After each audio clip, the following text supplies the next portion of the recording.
Thank you for joining us today for Cape Chronicle. I'm Audra Kane. We will be talking with the Missouri Department of Transportation Communications Manager Nicole Thierrett and Area Engineer Brian Okenfoos about our highways, bridges, repairs, and safety.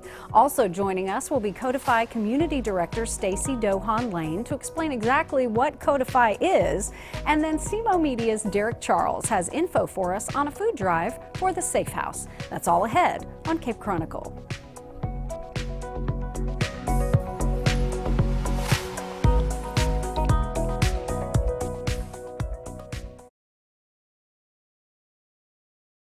National forests are essential to life, majestic and grand. They clean our air, supply drinking water to millions of Americans, and provide homes to countless wildlife. They fuel our imaginations and inspire us to think big. Now, our national forests need us. Fires and natural disasters destroy millions of trees each year. That's why we're replanting our forests from coast to coast. Visit arborday.org. See how you can help.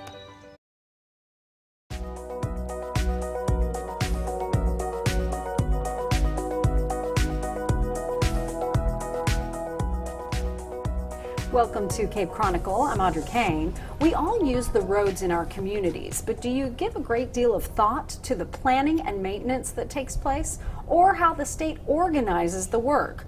With that info and more, we are joined by MoDOT Communications Manager Nicole Thierrett and Area Engineer Brian Okenfoos. Thank you so much for coming. Thank you for having us. Everyone is affected by the roadways.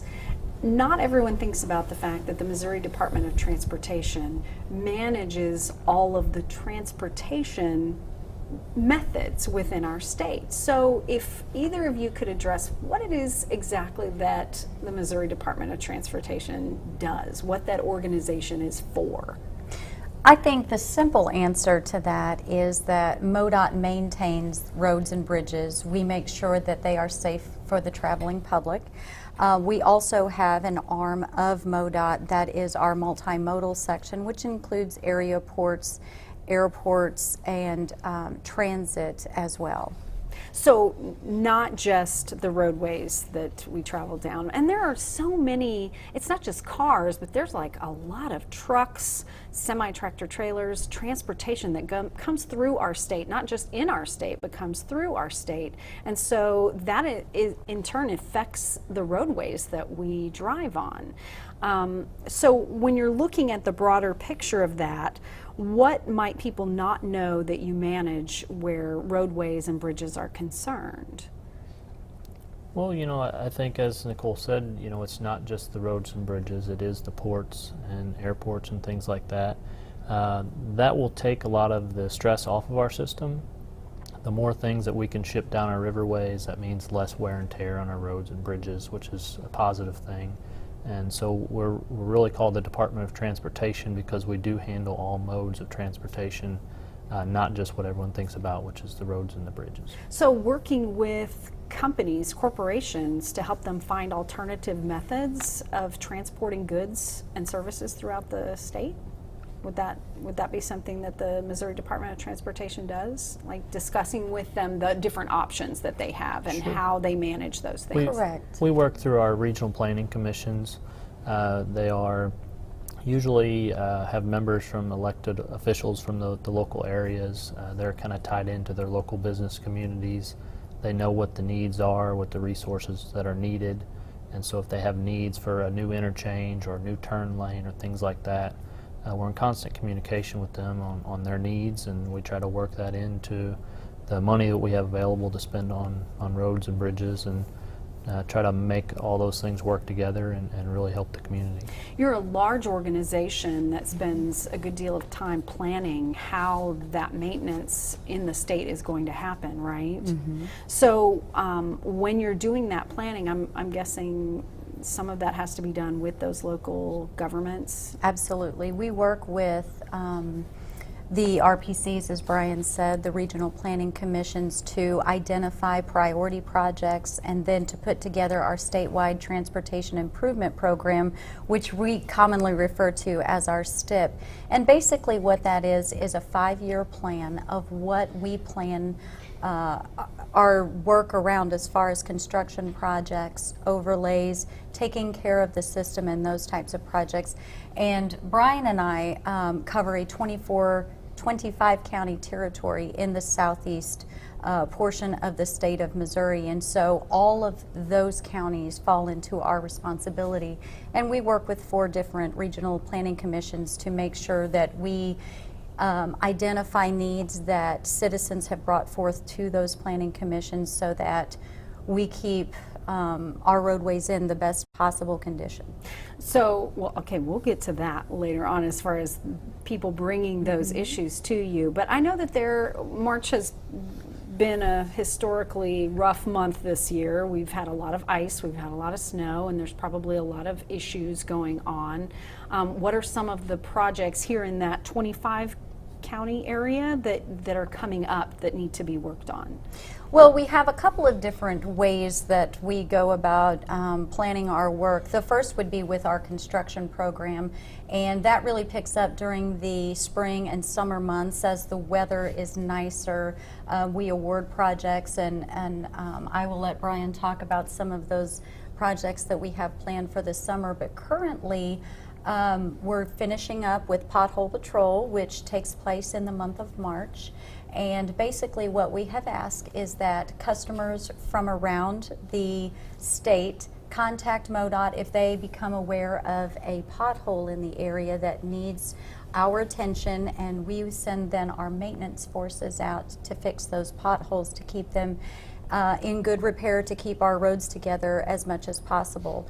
And so we've been finishing that up, but we've got a whole host of other projects that are coming up. And in fact, before I came today, I had emailed an emergency management services coordinator about a culvert replacement that we're going to be doing in Cape Girardeau County. And the reason we're doing that is because later on in the year we're going to be doing an overlay on the road. And so we want to make sure that the road base, the foundation, is in good repair before we do those overlays. And so you mentioned some projects. I know that there's something to do with Cape Girardeau and Jackson that is coming up. What is that? So right now we're working on a interchange design at Center Junction. It's commonly referred to as that. It's actually exit 99. Basically what we've looked at is that we have 2 aging bridges that carry the interstate over US 61.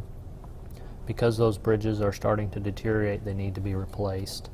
When we looked at it, we noticed that the bridges are very long, which can be very costly to replace. So we've kind of started to think about other ideas. We came up with the idea of shortening the bridges, which would save cost in that respect. To shorten the bridges, we'll have to pull the lanes of 61 together.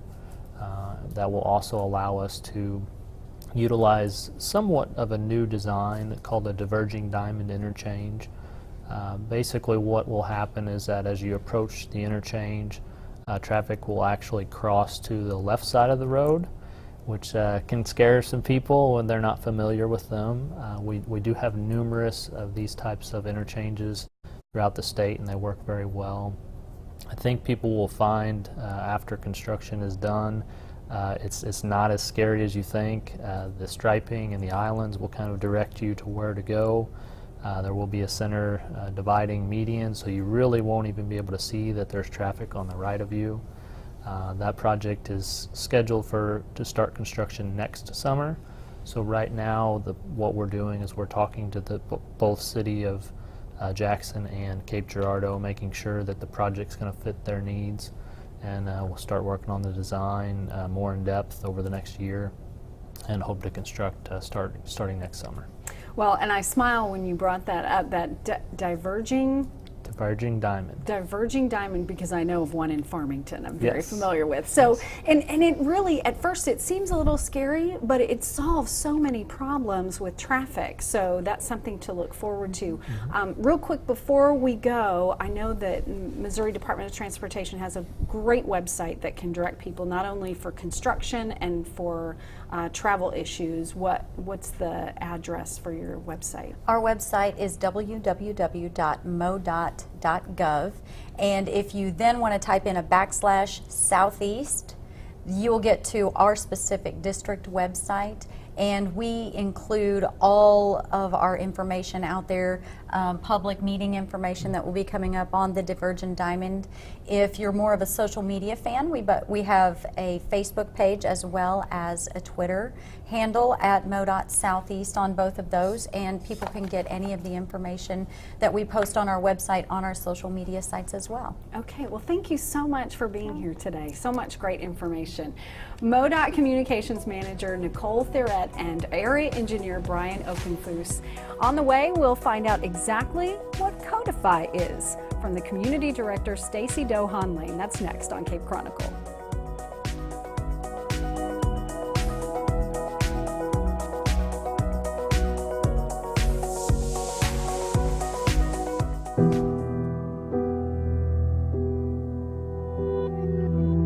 Facing life's difficulties takes strength and determination.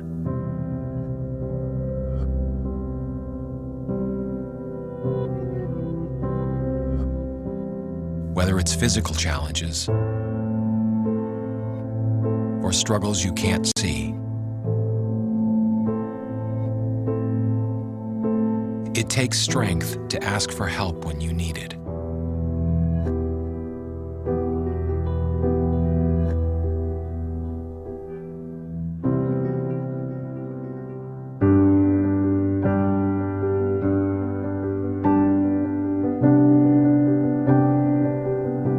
Learn how other veterans have reached out for help and hear their stories of strength and recovery at maketheconnection.net. You can sing in the shower and doodle in the margins of a notebook for the rest of your life, or you can push your creativity to center stage and develop the skills to back it up. At Southeast Missouri State University, you can surround yourself with minds that are as creative and weird and beautiful as yours, at a campus dedicated exclusively to the arts, with classmates who share your passion and faculty who know the industry. You've got talent. Let's see what you got.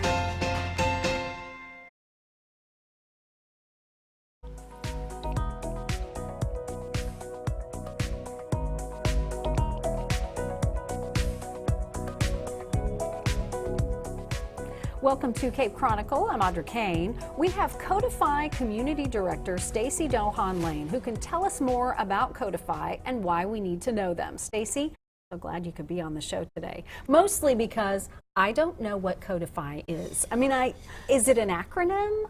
It's the name of this amazing co-working space. So people can pay a membership fee and enjoy these really beautiful, creative, open spaces to come in and work, or they can rent a private office. And some of them are just a little bit bigger than a desk. So it's a wonderful spot for businesses who are just getting their start to get rolling. Okay, so it started out when it first began, and that's been what, almost 3 years ago? It started out in the old federal building. Yes. And now they've moved. Yes, so we are on half of the 4th, the 5th, and 6th floors of the Marquette Tower in downtown Cape Girardeau. And some of the co-working space and offices have these amazing river views. So you really feel lucky when you're sitting there typing on your laptop watching the barges go up and down the Mississippi River. It's lovely. I'm not going to lie, I'm a little jealous. Well, you'll have to come and see it sometime so I can show you. It's really a beautiful and inspiring place to work. Well, and so as far as Codify goes, what kind of businesses are you seeing, what have become a part of Codify as far as joining? Sure. So Codify has a lot of established businesses that people in Cape Girardeau would really recognize easily officing out of the space. But Codify is really known for their role in that startup culture, and with good reason. In the last 3 years since Codify got going, 33 startups have launched out of Codify space. And that's created 95 jobs for the Cape Girardeau area. So the economic impact that we're seeing with Codify is just enormous. So give me an example of some of these established companies. Sure. So we've got some banks and accounting firms and water companies, pharmacies who have office space at Codify. Because it's not just a space at Codify, you're really getting a membership in this incredible community as well. And I think that's why we've seen those 95 jobs and those 33 startups get going, because you're not just working in a vacuum by yourself. So if you're a web designer, maybe you're working right next to a content writer. So there's a collaboration that's just waiting to happen over coffee one morning. So when people are all in that creative space together, really amazing things tend to happen. It sounds almost like it has a think tank feel to it. Yes. There's just so many exciting things happening. And then it's not just the Codify component. That's just kind of one piece of that pie. There's also the Marquette Technology Institute, and that's focusing on coding education for youth and adults. So right now we have an after-hours Code Labs 1 adult coding class. It's a 20-week class. It's taking students from all walks of life, college graduates to 70-year-olds, people who are unemployed and haven't been able to find work, to people wanting to start a second career. And they're teaching them Ruby, a really versatile programming language, in 20 weeks with no prior background needed. So these students are leaving with incredibly in-demand technical skills, and the average mean wage for a technology job like that is almost double the average mean wage for other occupations in the state of Missouri. So it's giving people in this area skills for very in-demand jobs that pay exceptionally well. And it sounds like it's hard to put into words. It's like an academia that has been, I don't want to say dumbed down, but reduced, because some people can't afford to attend a four-year university Absolutely. to become skilled in these I think of it's things. just made it really accessible. That's the word I was looking for. And right. the Adult Code Lab 1 courses are provided completely free of charge. They are grant funded on a state and federal level. So those are truly changing lives. I mean, we have seen students come through who didn't have a means to support their family. And at the conclusion of that 20 weeks, they're leaving with a career, and they're able to live beyond just paycheck to paycheck for the first time in their lives. So it's really transforming lives. How often does the class start up and rotate? So we've got 2 Code Labs 1 courses running every year, and they're each 20 weeks. So if you know of anybody who'd be interested in one, we've got another one starting in July, and applications are due in May. And people can learn more about that at codifyworks.com. Okay, so there's another element that that I wanted to ask about, and that's the Marquette Tech District Foundation. So anytime the word foundation comes up, I always think, oh, how are they helping? And who are they helping? So what the Marquette Tech District Foundation is doing, they are working on attracting companies and innovative businesses to Cape Girardeau, which in turn has its own economic impact. So they do that by way of the First 50K competition. And this is a startup competition. It's attracted entrepreneurs from 39 countries and 31 states to Cape Girardeau. Part of the rules of the competition are if you win, you have to stay in Cape for a year, because we really want to bring those businesses with those jobs to our river city. So last year's winner, Lindsay Radcliffe, owns Morningstar Behavioral Associates. And part of her idea for the First 50K startup competition was, how can I make starting a business accessible for individuals with different disabilities, intellectual, physical, all kinds. So she has grown her business from 4 employees to 17 in 6 months because she won that First 50K competition. So that's that many jobs that we didn't have before in Cape Girardeau. So in terms of the economic impact at Codify, you're seeing it through the startups that are being launched out of that co-working and private office space. You know, you're seeing it with the workforce development with the Adult Code Labs 1 courses. We're going to see it with the future economic development with the kids after school coding courses we're launching next fall. And then you're seeing it as well with these innovative companies that we're attracting to Cape Girardeau through that startup competition, First 50K. There's a whole lot going on. There's so much going on, and it's so exciting to get to be a part of it. Well, that's amazing. Codify. Well, now we know a little bit more about it, and I know that people can go online to check it out a little bit more.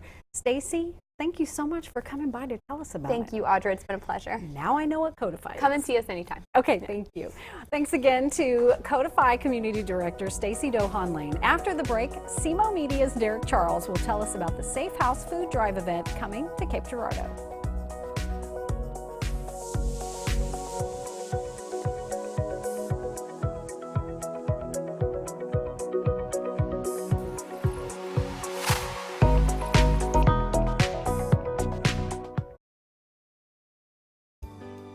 This is Candace Davis. This is Shad Burner. Hello, this is Tom Hardy. I'm Stacy Dohan Lane. This is Frank Nickel. I'm Brooke Hildebrand Clubs. This is Nate Savarino. You're listening to KRCU. At KRCU, we don't just say anything.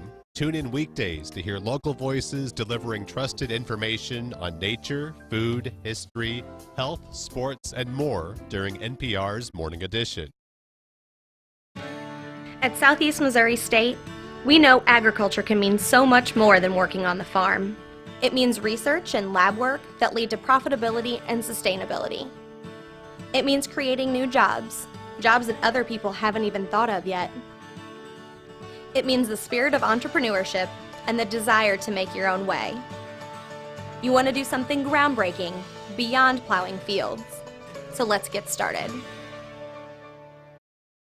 At Southeast Missouri State, we've been launching the extraordinary careers of educators for nearly 150 years.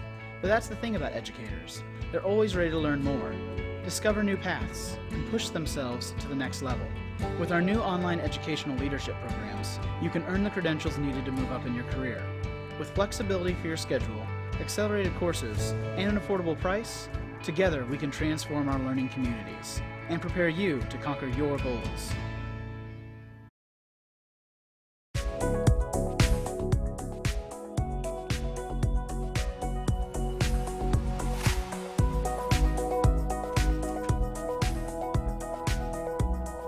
This is Cape Chronicle, and I'm Audrey Kane. Providing sanctuary in times of domestic violence is just one of the services of the Safe House for Women, but there's also a need for food.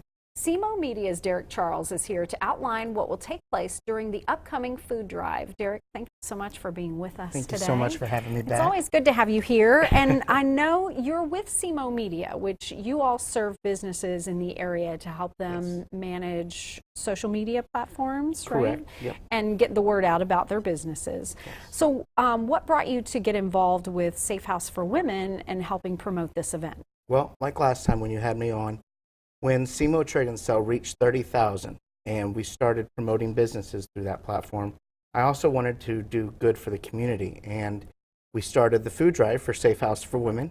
We're going on to our 4th year now, and it's gotten big enough to where we were able to include LFCS, Lutheran Family Children's Services, into the food drive as well. And we raised roughly around 5,000 food items per food drive, and we split that between the two organizations. We do it twice a year.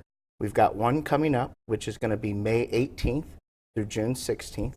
And then we also do another winter drive, and that's November 18th through December 16th. Okay, so with this one coming up in May, I know that there are a number of locations where people can drop off food. Yes. We've got over 25 business drop-off locations.